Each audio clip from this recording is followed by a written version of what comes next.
नमस्कार दोस्तों, मैं Ravindra Yadav, solar engineer of taken solar energy. और आपको आज बताने वाला हूं कि अगर आप किसी बैटरी के टर्मिनल को अगर छू देते हैं तो आपको शॉक लगेगा या नहीं लगेगा, उसके बारे में बताने वाला हूं। ये क्वेश्चन सबसे आम हो गया था और हर कोई पूछता था कि क्या अगर हम उस टर्मिनल को छू दे या कोई बच्चा छू देगा तो कोई शॉक मारेगा या नहीं मारेगा। आप ये लाइव करके हमको दिखाया, इसलिए हमने इसमें लाइव करके दिखाया है। यहाँ पर लुमिनस का 3750 VA वाला जो सिस्टम होता है, 3750 VA वाला जो PCU होता है, वो इंस्टॉल कर रहा हूँ। और उसी का पूरा कम्बो पैक है। यहाँ पे 9 पैनल है, सोलर पैनल 330 वाला, और 4 बैटरी है 150 एम्पियर वाला, और भी फुल्ली 5 साल वारंटी वाला। ठीक है, तो इसका हम पहले इंस्टॉलेशन कर लेते हैं। तो इसमें हमारा जो पैनल है, इसका जो ISC और VOC जो दिया है, ISC मतलब उसका शॉर्ट सर्किट एम्पियर दिया है, और VOC वो आप यहाँ लाइव देख सकते हो। तो हमारा जो, लेकिन हमको जो करंट मिलने वाला है वो आपको 8 एम्पियर के आसपास मिलने वाला है, और जो वोल्टेज मिलेगा वो 37। ठीक है, ये इतना वोल्टेज हमको मिलने वाला है। VOC और ISC को कोई मतलब नहीं है, हमको जो इतना एम्पियर मिले जिससे हमारा बैटरी चार्ज कर दे और लोड चला जाए। चूँकि इस सब का डिटेल मैं पिछले लास्ट वीडियो में बहुत सारा दे चुका हूँ, इसलिए अब वो सब बात नहीं करेंगे। अब बताते हैं कि ये जो सिस्टम लगा रहे हैं, ये लुमिनस का पूरा सिस्टम है, तो इसके बारे में बताने की ज़रूरत ही नहीं, ये वेल नोन है सबके लिए। अब मेन इंपॉर्टेंट बात आती है कि अगर आप कोई सिस्टम लगा रहे हैं सोलर, और ये लॉन्ग लाइफ है, मतलब लाइफ टाइम के लिए ही होता है लगभग, तो ये इसमें आप सर्विस का खास ध्यान रखें कि आपके एरिया में कौन सी कंपनी अच्छा खासा सर्विस दे रही है, या जो इंस्टॉलर है या जो लगा रहा है आपके एरिया में या आपके छत पे जो लगा रहे हैं, क्या वो सर्विस दे पा रहा है या दे रहा है। ये सब का बात आप पहले ही कर ले। और अगर सर्विस नहीं दे रहा है तो उसको बोलिए कि हमको सर्विस दीजिए, भले आपको हम पे कर देंगे, लेकिन सर्विस दीजिए। ठीक है, ताकि आपको कुछ भी इशू आए इसके लिए तो आपको कहीं भटकने की ज़रूरत ना पड़े, आपके पास सब कुछ पहले से उपलब्ध हो जाए। ये सारी बातें आप पहले ही कर लें। वैसे सोलर पैनल में सर्विस की कोई ज़रूरत भी नहीं पड़ती, बस इसको साफ़ सफाई करते रहना है। सप्ताह में 1 बार या कम से कम महीने में 2 या 3 बार साफ़ सफाई करते रहना है। पानी मार देना है सुबह सुबह, और एक बार अगर गंदगी लग गए तो थोड़ा सा झाड़ू होता है, एक रबर का झाड़ू आता है, उससे अब इसको साफ़ सफाई कर देना है, या पानी मार देना अच्छे से। बस गंदगी ना बैठे, ताकि आपके परफॉर्मेंस पे कोई इशू ना आ जाए। ठीक है, क्योंकि गंदगी बैठेगा तो परफॉर्मेंस डाउन हो जाएगा। बस यही ध्यान रखना है इसमें। उसके बाद इन्वर्टर का और बैटरी का, तो बैटरी का पानी बार बार चेक करते रहना है, महीने में 1 बार। जब पानी उसका जब डाउन हो जाएगा तो पानी डाल देना है। ज़्यादा हीट नहीं होना चाहिए बैटरी, उसको टच करना है।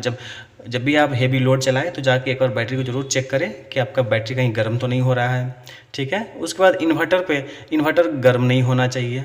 अगर गर्म हो भी रहा है तो उसको वहाँ पे वेंटिलेशन का जब आवश्यकता पड़ती है तो वेंटिलेशन वहाँ पे है या नहीं है, बस ये ध्यान रखना है।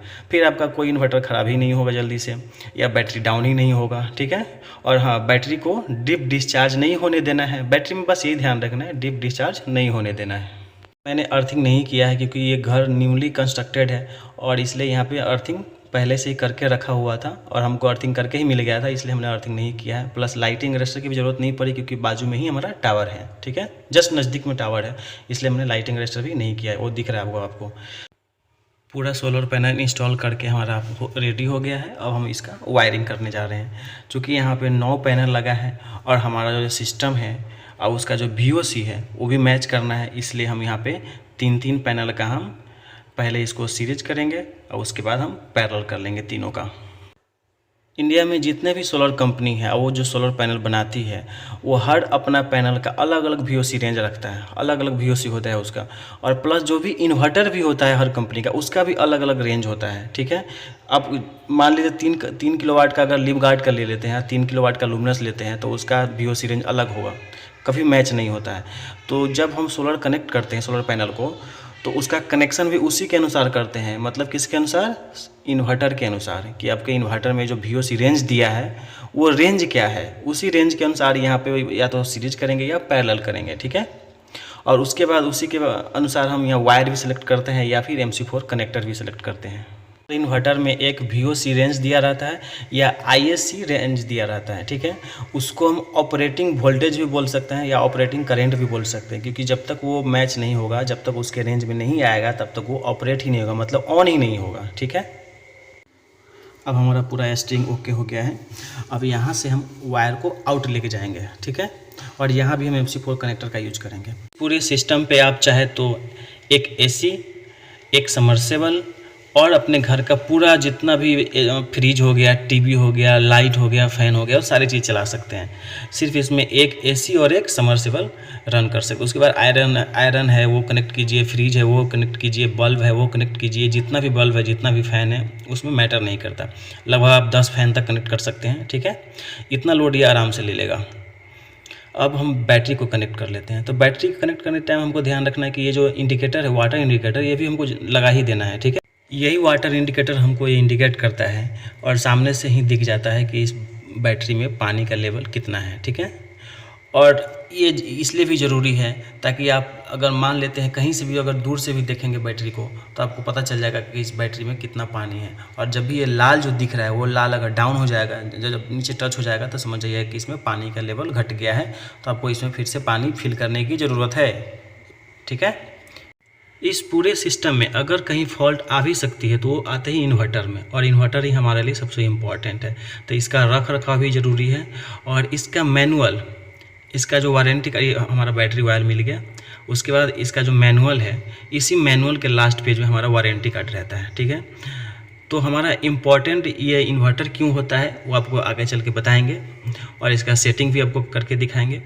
तो इस इन्वर्टर के रख रखाव का भी हमको खास ध्यान रखना पड़ता है कि इसमें कोई पानी ना पड़े, कोई गंदगी ना पड़ सके, ठीक है। अगर इसमें धूल कण पड़ गया तो इससे भी आपका इन्वर्टर ख़राब हो सकता है, या अगर पानी का छींटा चला गया, पानी पड़ गया, तो उससे भी आपका इन्वर्टर ख़राब हो सकता है, ठीक है। तो ये इन्वर्टर है, इसमें पूरा एमसीबी दिया हुआ है, बैटरी का, मेन का, आउटपुट का, प्लस सोलर का भी एमसीबी दिया हुआ है। हमको अलग से एमसीबी लगाने की ज़रूरत ही नहीं है, ठीक है।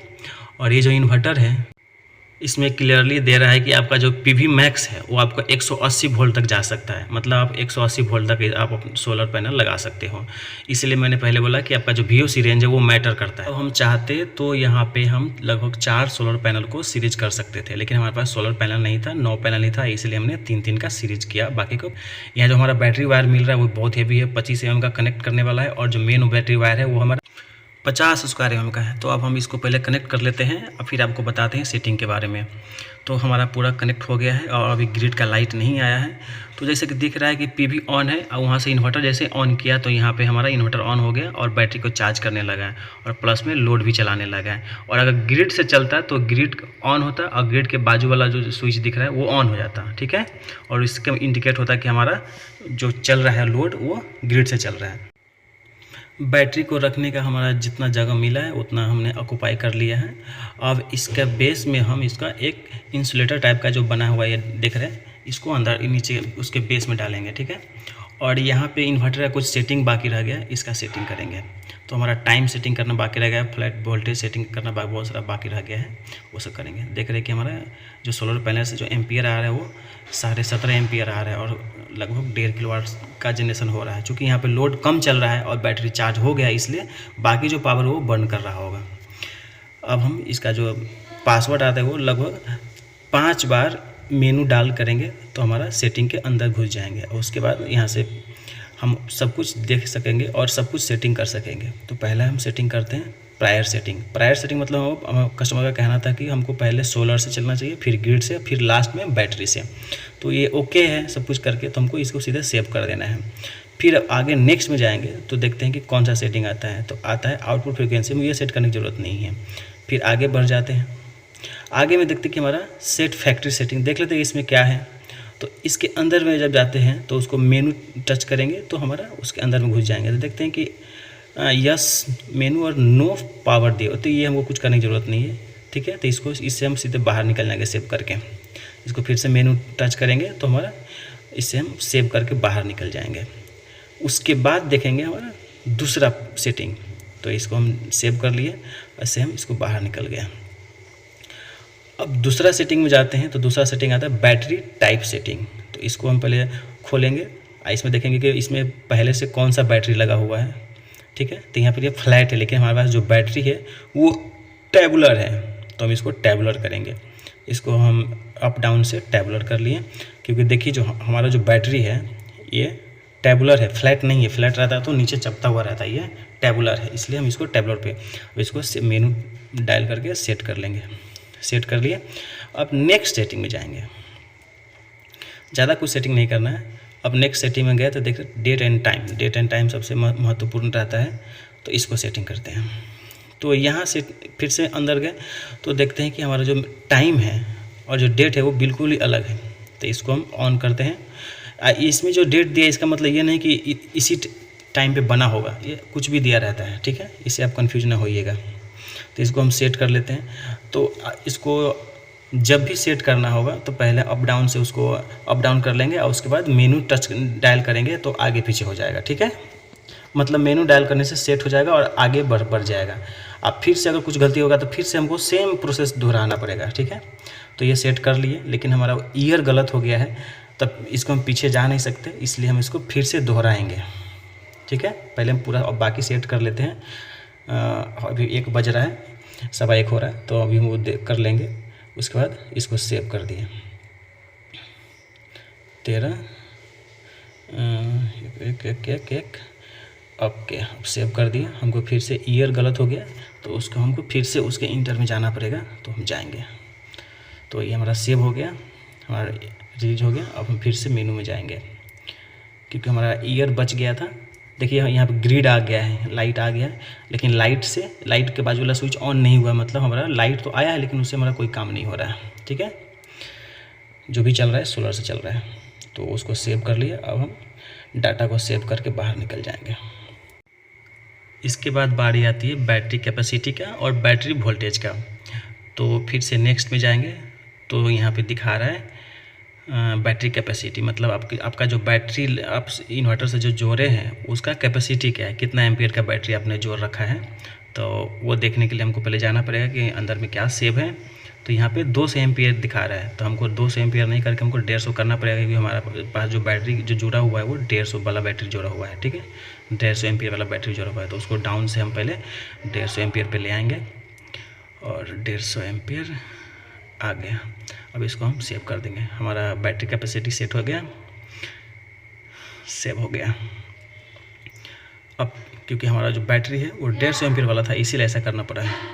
अब जाएंगे करेंट सेटिंग पे। तो करेंट सेटिंग को करने की ज़रूरत नहीं है, फिर आगे बढ़ जाएंगे। ये सब करने की ज़रूरत नहीं है, हमको बैटरी का जो वोल्टेज वो सेटिंग करना है। तो बैटरी वोल्टेज हमको देखना है, बैटरी वोल्टेज सेटिंग, ठीक है। वोल्टेज सेटिंग में हमको ध्यान देना है। बैटरी सेटिंग में देखते हैं कि यहाँ पे जो हमारा बैटरी दिखा रहा है वो 58.8 दिखा रहा है, मतलब इतना तक हमारा चार्ज होगा, ठीक है। उसके बाद डिस्चार्ज होना शुरू हो जाएगा। और फ्लैट वोल्टेज जो है वो हमारा 54.4 है। तो ये हमारा पूरा डाटा पहले से सेव है, वो हमको करने की ज़रूरत नहीं है। और लो सेटिंग इसमें दिया नहीं, इसलिए हमको करने की भी ज़रूरत नहीं, मतलब हमारा सारा सेटिंग हो गया है। अब इसको बाहर निकलना है तो हम पावर बटन टच करके हम बाहर निकल सकते हैं, ठीक है।